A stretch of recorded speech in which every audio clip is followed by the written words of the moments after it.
Hello everyone, this is Direwolf20 and welcome to part 3 of my PneumaticCraft mod spotlight. There's a few things to cover here. I'm going to cover some of the machines that I didn't get to in part 2, and then some of the compatibilities with other mods, and then finally we're going to jump into drones, which is going to be probably a significant portion of the spotlight because they're very complicated and have a lot of options and a lot of cool stuff to take a look at, and so that's basically going to be like the majority of the spotlight. So let's jump in because we have a lot of stuff to cover. Part 2 was a 45-minute part of the spotlight, and we've got even more to do. So PneumaticCraft has a lot of cool stuff. Let's get started. Alright guys, first thing to show you is actually pretty basic. You just take a block of quartz, throw it in your assembly controller with the laser program in it, and you've got the aphorism tile. These are nifty little sign-like items that you can place down, and when you place them down, it'll give you like a simple, basic piece of text. What actually happens here is it scales the text to match the size of the text that you have written on the tablet, and then makes it pretty much fit perfectly. So the more text you write, the smaller it's going to be. So you can see, like also here, it's also kind of grabbing, when you first place it down, some blank text from the launch screen of Minecraft. So if we write a really long sentence here, you'll see the text keeps getting smaller. You could really write pretty much as you want. And of course you can do all kinds of several lines and such. Yada yada yada. Hooray. Keep going. Almost there. Still shrinking, etc. So you can see it you can pretty much write as much as you want there. It's actually a really nice way to like write out a long sign. If you've got, more text than you want to be able to put on a sign, it actually works pretty well. Aphorism tiles, very neat. Alright guys, next up we've got this nifty gadget. It's called the universal sensor. I'm going to emit some redstone piping here because it's basically what it's going to do. It's going to emit a redstone signal based on a bunch of different options. So let's take a look. So the first thing you need to do is add machine upgrades to determine which type of sensing you want to do. Let's take a look first at the entity tracker because that's the easiest to demonstrate. Once we place the machine upgrade for entity trackers into the interface, and obviously you can see it requires some compressed air to run, you can go ahead and do this. Click on the options for the universal sensor. Now first thing you'll note, how much pressure you've got, what problems you have. Currently there are no sensors selected. Insert upgrades and select the desired sensor. Sensor info, no sensor selected. So basically first we have to choose what we want to watch for. In this case I'm going to go with item pickup. Okay, now that we've got item picked up set up, it's going to emit a redstone signal every time a player within range of the sensor picks up an item. So let's see what happens here. Now the important thing to note about this is that it actually has a really short range initially. So we can see there that it is in fact working. You just have a much shorter range. It's only about 1 or 2 blocks unless of course you install some upgrades. So let's throw about 10 upgrades or 11 upgrades in there. Doesn't really matter. Now it's got a larger radius and we can see whenever a player picks up an item, it emits a redstone pulse. One of the other options here is to invert this option. So now we've got the inverted setting on there. The redstone pulse is active at all times and it pulses it off whenever a player picks up an item. Neat. So what other options can we check with the signal here? Let's take a look. One of them is player attack. Anytime a player attacks an entity nearby, we will see that as a redstone pulse. Let's take a look. Ta-da! So if you want to detect any players killing your animals or something like that, or any player attacking another player for that matter, you'll be able to see that via redstone pulse. Cool. And then the final option here is player within range. Anytime a player is within range, it's going to go ahead and emit a redstone signal based on how many entities are in range. So let's get ourselves some more sheep eggs here, and we'll see here that for every entity within range, it's going to increase the redstone. So it's 2, now its signal strength is 3, now its signal strength is 4, and it's detecting every entity within range. Cool. Now that might also count item entities here. Let's see. Yep, let's pick up this stuff. And now it's back down to 1. And if you want, if you look at the sensor info here, you can see that you can filter it. So if you want, you can only detect mobs, for example. So if we set the entity filter to mobs, it's no longer detecting the player, and it's no longer detecting the sheep. But if we were to, for example, get a zombie here, it should detect him. So 1, because we set it to only detect mobs. And there's a bunch of other sensor options that we've got. You can specify individual things like creepers or individual player names. So if I wanted to, I could make it only watch for players named Direwolf20.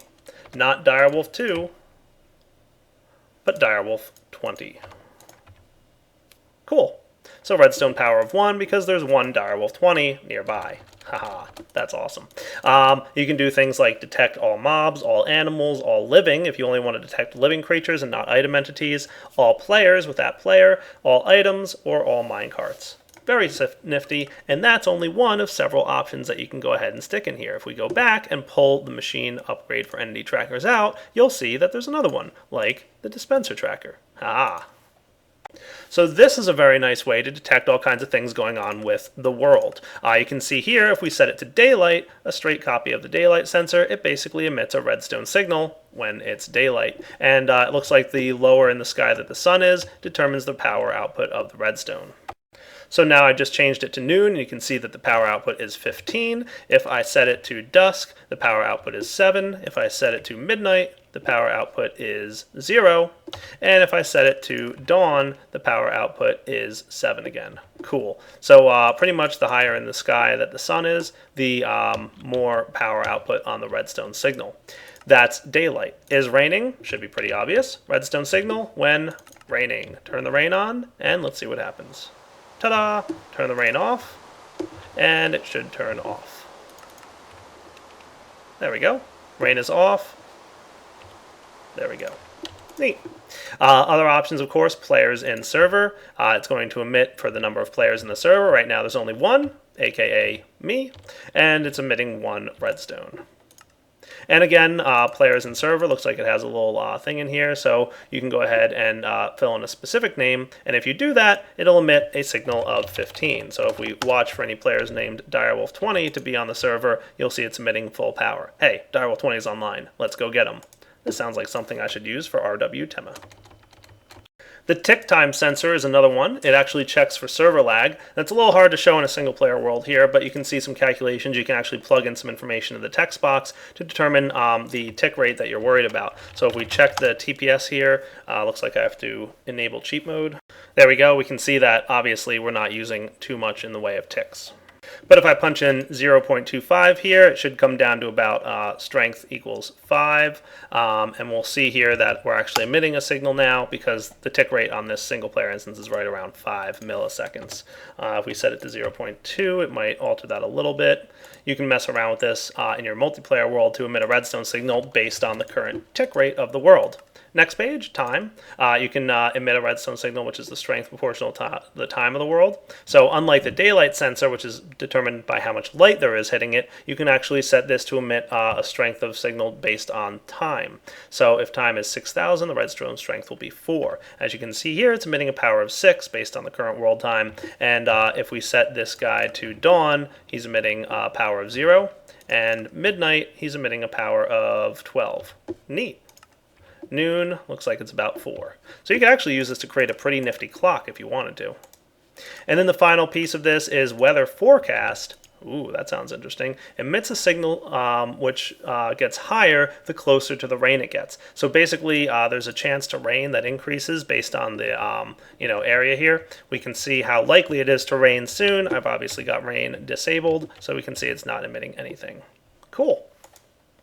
Now the final upgrade here is the machine upgrade block tracker, and as you can see you need to put that upgrade as well as a GPS tool in here. So what you have to do first is go over to a block and track that block by right-clicking on it with the GPS tool, and then placing the GPS tool into the universal sensor. Now there's several things you can do. Number one, comparator. It basically will emit a redstone signal similar to how a comparator would work. So just the same way a comparator would work on that inventory, it's going to emit a redstone signal.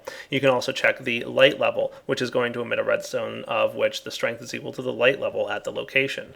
Cool. The next thing we can take a look at here is metadata. So that's going to emit a signal based on the metadata of the block at that location. So for example, we can see the metadata of this guy is actually 2. A good way to track this, as a matter of fact, you can see now there's no redstone signal. It's probably wool. If I remember correctly, wool uses metadata to store its information, right? So if we get wool here, and we piece a piece of white wool. What was it, there or there? It's one of these two blocks. Is it this one? Yeah, there we go. Redstone signal of 1. Because wool is a metadata of 1 when it's orange. See the number after the 35? The number after the 35 for magenta is 2, and then light blue is 3. So this guy's emitting 2, and then light blue should be 3. There we go, redstone power of 3. Awesome. So that's a pretty nifty gadget that you can probably use for a couple different things. Presents will emit a redstone signal if there's a block present. Block present, yes. Block present, no. And then finally, redstone emits a redstone signal equivalent to the redstone strength of the block there. So for example, if we were to get a lever and place that guy right here, ta-da, it emits a redstone signal of 15. However, if we were to get some of a bit of a range there, it's 12, and this guy should also be emitting, okay, it looks like 13, so maybe it goes up. This is the 13, so it's probably matching what's going into the block. See, 13, 13. Cool. And then the final one, which is actually pretty useful, I think, is the player detector. You can detect when a player right-clicks the block that's there. Ta-da! Now, the other thing you can do is it seems to detect when it's broken, but you can also interact with chests, for example. Hey, he opened my chest. See the redstone signal going off in the background? Yeah. And then the same thing with, for example, like a furnace. So basically, any right-clicking of the block in this space is going to emit a redstone signal, as we can see. Very cool. And this thing, of course, if you throw some range upgrades in it, is very useful. If you had this like hiding, 30 blocks away from the block you were tracking, and you had enough range upgrades in there for it to work, and you had a chest sitting out, you could emit a redstone signal whenever the player interacted with the chest, and they wouldn't even know that it was being monitored by your universal sensor. There's no way to detect that monitoring. How cool is that? So that's the universal sensor in a nutshell. It's pretty useful, as you can see, and there's a lot of cool stuff you can do with it. Next up, I'd like to introduce you guys to some of the mod interaction capabilities. One of the first things I'll show you is the kinetic compressor. This is basically a BuildCraft engine that creates compressed air. So we can see that our current pressure gauge is set to 4. If we were to run some BuildCraft pipes or thermal expansion connectors here, and I'm just going to hook it up to a creative energy cell to demonstrate, it's starting to spin up, and it's going to build up air pressure. Look at that. So we're actually adding air to the system using BuildCraft style energy. We could hook up any kind of BuildCraft engine to this thing, and it'll start adding. And it actually creates quite a bit of air pressure in here. So keep your eye on your pressure gauge when you're using this, because this is a very powerful engine. Obviously, also I'm emitting a ton of output on my redstone signal there. So lots and lots of energy going in equals lots of energy being created. And equivalently, we've got a version of this that works with IndustrialCraft. So we've got this guy, I believe. No, it's probably this one. Yeah.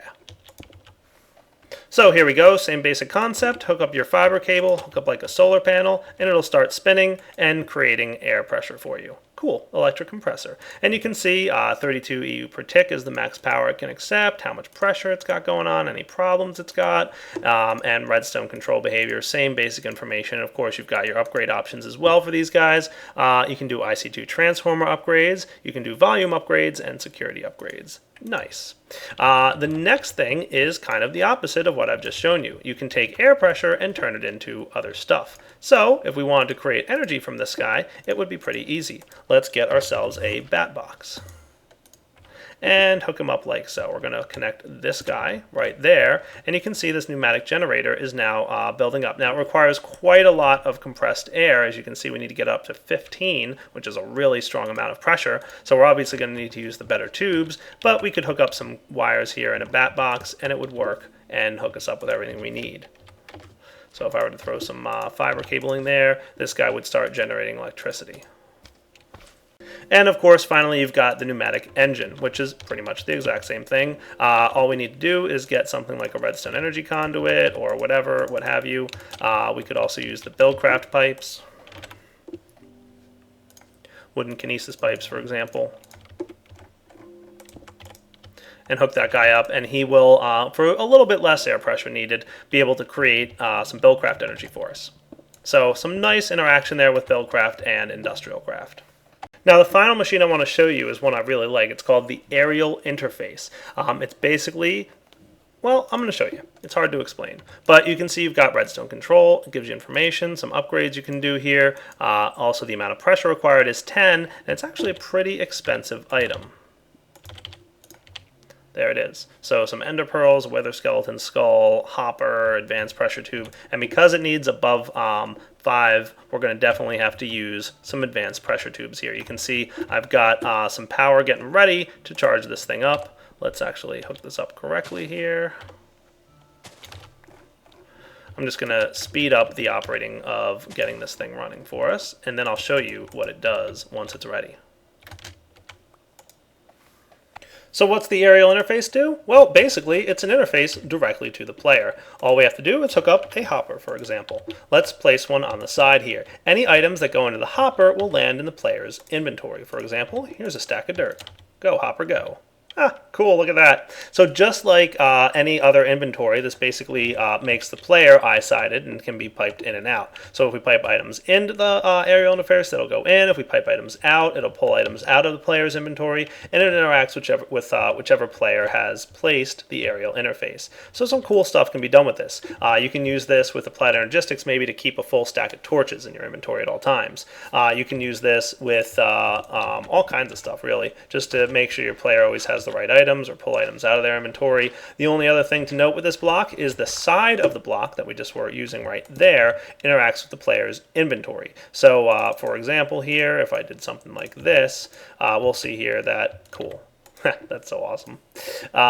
We can place this in here and items will land in the player's inventory. If you interact with the, you'll notice on the bottom of the block there's a little helmet icon there. What that's for is interacting with the player's armor set. So if you want to do that, you can just set that up there. Let's see. Set this guy like so.